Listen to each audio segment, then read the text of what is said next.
दुनिया भर को इंटरनेट से जोड़ने के लिए महासागरों में करीब 12,07,000 किलोमीटर लंबी केबल बिछाई गई है।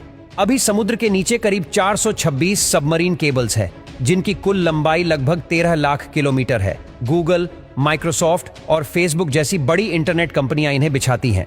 कई बार समुद्री शार्कों ने इन केबल्स को चबाने की कोशिश की है।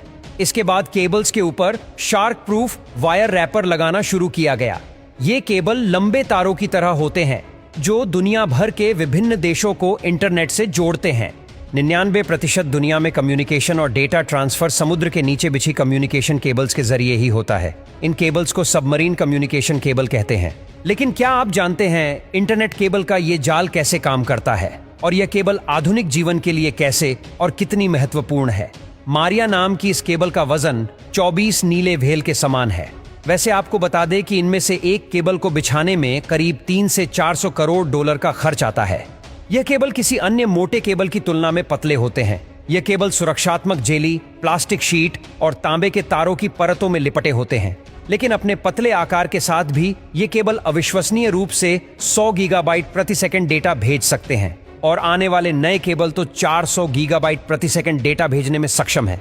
लेकिन यह इतनी तेज और इतना ज्यादा डेटा भेज कैसे पाते हैं? दरअसल इनमें सूचनाओं को फाइबर ऑप्टिक्स के जरिए प्रकाश किरणों के रूप में भेजा जाता है। इस तकनीक में डेटा भेजने की गति बहुत अधिक होती है।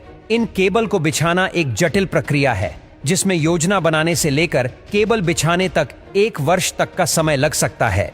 इसके लिए केबल बिछाने वाले विशेष जहाजों का उपयोग किया जाता है।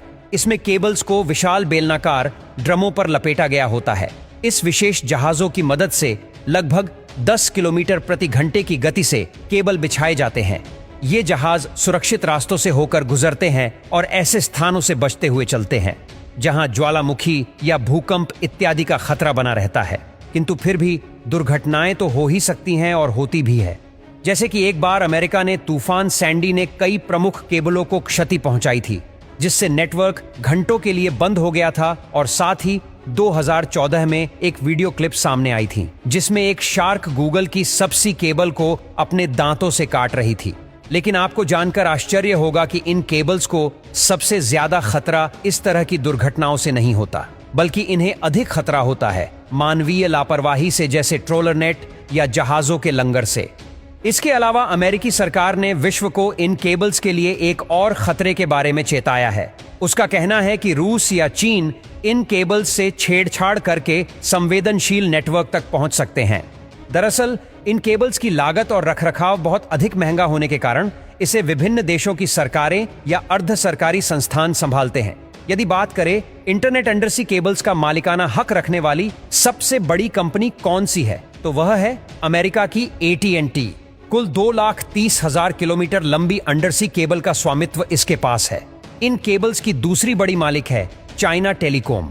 इसके अलावा अन्य केबल्स के 50 अलग अलग मालिक हैं, जिनमें कुछ टेक फर्म्स हैं, कुछ स्थानीय सरकारी एजेंसियां हैं और कुछ बिजनेस है। समुद्र के नीचे बिछी इन केबल्स के लिए ज्यादातर निवेश जिन कंपनियों से आया है वह है फेसबुक, गूगल और अमेजॉन। यह कंपनियां अटलांटिक, प्रशांत और हिंद महासागर को पार करने वाले केबल के विशाल हिस्सों की मालिक हैं। यह इन्हीं के जरिए अपने डेटा सेंटर्स को जोड़ती है और प्रयास करती है कि ज्यादा से ज्यादा लोगों तक पहुंच सके। इंटरनेट का समुद्र के नीचे बिछी इन केबल्स का जाल अपने आप में एक आकर्षक दुनिया है। हमारा जीवन बहुत तेजी से समुद्र में छिपी इन तारों पर निर्भर होता जा रहा है।